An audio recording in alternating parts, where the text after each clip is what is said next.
નમસ્તે, હું doctor Dharitri Parmar, additional superintendent new civil hospital Surat તરફથી વાત કરું છું. આજે ડૉક્ટર પ્રીતિ ન હોવાથી હું આપ સર્વેને જવાબ આપું છું કે સિવિલ હોસ્પિટલમાં ઘણી બધી જગ્યાએ સમારકામ ચાલી રહ્યા છે.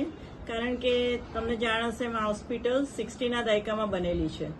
સો કાફી જૂની બિલ્ડિંગ હોવાથી ઘણી બધી જગ્યાએ ચોમાસાના વાતાવરણમાં એના ગાબડા પડવાનું ચાલુ થયેલું છે, જેની સમારકામ ચાલી રહી છે.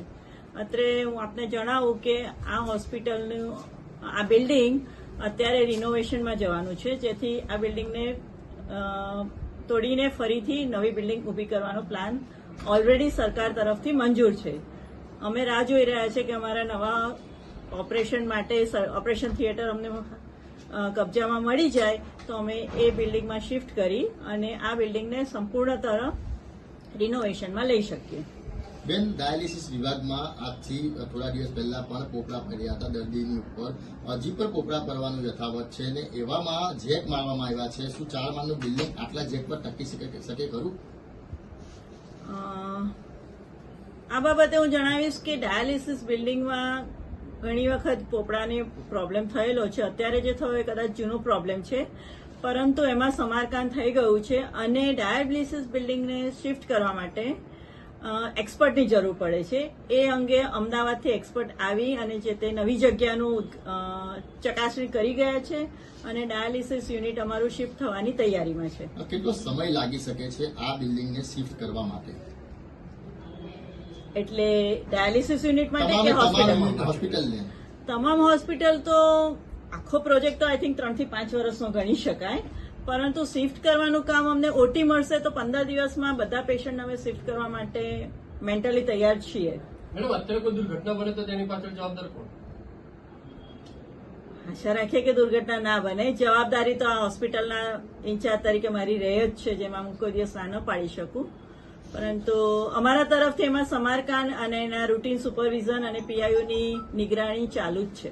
બેન, તમે બી ડોક્ટર છો, તમે બી સારવાર આપો છો, સેવાઓ આપો છો, નર્સો છે, કેટલાક પેશન્ટ બી અંદર છે, પેશન્ટના રિલેટિવ બી છે. આપના જીવ પર બી જોખમ તરાઈ રહ્યું છે.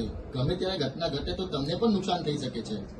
તો તમે કોઈ સરકારને ઉગ્ર રજૂઆત કરી શકો કે નહીં કરી શકો કે શિફ્ટ જલ્દીથી જલ્દી કરવામાં આવે? પીઆઈયુ એના તરફથી પૂરી કોશિશ કરી રહી છે. એક વખત અમને જો ઓટી તૈયાર મળી જશે તો અમે 15 દિવસમાં આ બિલ્ડિંગને ખાલી કરવાની ગણતરી સાથે પીઆઈયુ તરફથી ગ્રીન સિગ્નલની રાહ જોઈએ છે. મેડમ, 2 વર્ષથી આ જ પ્રક્રિયા ચાલી રહી છે, પણ હજુ સુધી કોઈ વ્યવસ્થા નથી. દર્દીઓ જીવના જોખમે સારવાર લઈ રહ્યા છે. 2 વર્ષથી સ્થિતિની બાબત નથી. 2 વર્ષ પહેલા બધું પ્લાનિંગ થયું છે કે કયું ક્યાં રાખવું, શું કરવું. આથી ત્યાર પછી પીઆઈયુ દ્વારા એનું જે કંઈ કામગીરી કરવાની છે બંને બિલ્ડિંગમાં, સ્ટેમ સેલ અને કિડની બિલ્ડિંગમાં જે કંઈ નાની મોટી કામગીરીઓ કરવાની થાય છે તે થઈ રહી છે.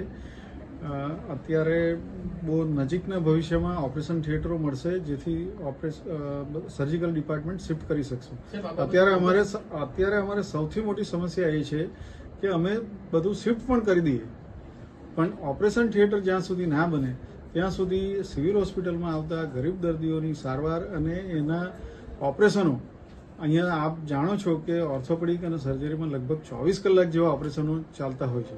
ખૂબ મોટી સંખ્યામાં ગરીબ દર્દીઓની સારવાર થાય છે અને જે બિલ્ડિંગ અત્યારે જૂનું થઈ ગયું છે, જર્જરિત છે, તેમ છતાં એમાં પેરેલલ સાથે જ્યાં સુધી દર્દીઓ જૂના બિલ્ડિંગમાં છે ત્યાં સુધી એનું સમારકામ કે એના ટેકા કે બધું પીઆઈયુ તરફથી સ્ટ્રેન્થનિંગ, રિપેરિંગ, મેન્ટેનન્સ એ પણ કામ ચાલુ જ છે, જેથી કરીને જ્યાં સુધી શિફ્ટ ના કરીએ ત્યાં સુધી કોઈ તકલીફ ના પડે એ પ્રકારની પણ તકેદારી લેવામાં આવી રહી છે. આપને ભલે સિવિલ હોસ્પિટલ તંત્ર તરફથી સરકાર અથવા તો સચિવને કોઈ જાણ કરી છે આ બાબતે કે? અમારો સતત પત્રવ્યવહાર અને બધી વાતચીત થતી જ હોય છે. પીઆઈયુ વિભાગને પણ વારંવાર ઉપરથી પણ સૂચના આપવામાં આવી છે કે બને એટલી ઝડપથી કામ કરે.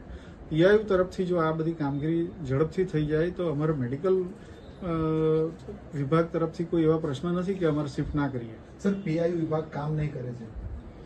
પીઆઈયુ વિભાગ કામ કરી રહ્યું છે, પણ એમાં જે ત્વરિત થવું જોઈએ તે પ્રકારે પણ વ્યવસ્થા કરવાની ઉપરથી સૂચના અપાઈ ગઈ છે અને અમારે પણ સતત એને પેરેલલ સંપર્કમાં છે અને એ કામગીરી ચાલુ રહી છે. તો કામ અટવાય છે ક્યાં? કામ અટવાતું નથી. કોઈ પણ કામમાં સમય તો લાગે તે પ્રમાણે સમય લાગતો તો આટલો બધો સમય સાહેબ, કારણ કે કોપરા સાથે સાથે પિલ્લરો બી પડવા લાગ્યા છે હવે તો, જે એક મારવાની નોબત આવી છે બિલ્ડિંગને. જે કંઈ નાની મોટી વ્યવસ્થાઓ કરવાની જરૂરી હોય તાત્કાલિક ધોરણે એ પીઆઈ વિભાગ તરફથી કરવામાં આવી રહી છે. પેશન્ટની સેફટીનો પણ ધ્યાન રાખવામાં આવે છે. જો મેં અગાઉ પણ આપને કીધું તેમ બધું બંધ કરીને ફટાફટ શિફ્ટ કરી દઈએ તો બધા જ પેશન્ટોને અમારે બહાર બીજી હોસ્પિટલમાં અથવા તો ખાનગી હોસ્પિટલમાં સારવાર લેવી પડે એ પરિસ્થિતિ છે. અને બંનેનું બેલેન્સ કરીને આપણે ચાલીએ છીએ કે દર્દીને સારવાર પણ મળી રહે અને સાથે શિફ્ટિંગની પણ પેરેલલ કામગીરી ચાલુ છે. જૂના બિલ્ડિંગની સમારકામની પણ કામગીરી પીઆઈ દ્વારા ચાલુ છે.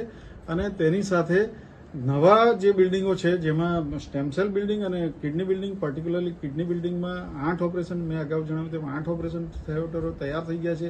બીજા 4 ઓપરેશન થિયેટરો હાલમાં થોડા દિવસમાં તૈયાર થઈ જશે. ઇવન ડાયાલિસિસ બી લગભગ 1 અઠવાડિયામાં તૈયાર થઈ જશે. એટલે અમે અઠવાડિયામાં ડાયાલિસિસ તો શિફ્ટ કરી જ દઈશું અને એ પ્રમાણે પ્રાયોરિટી વાઇઝ દરેક ડિપાર્ટમેન્ટ ધીરે ધીરે શિફ્ટ કરી દઈશું. આપ જાણો તેમ જૂના ટ્રોમા સેન્ટરમાં આપણે ગાયનેક અને સર્જરીની ઓપીડીમાં જે કંઈ ફેરફારો કરવા જરૂરી હતા એ લગભગ સંપૂર્ણ થઈ ગયા છે અને ધીરે ધીરે એ પણ બધું શિફ્ટ કરી દઈશું. કામગીરી ચાલી રહી છે.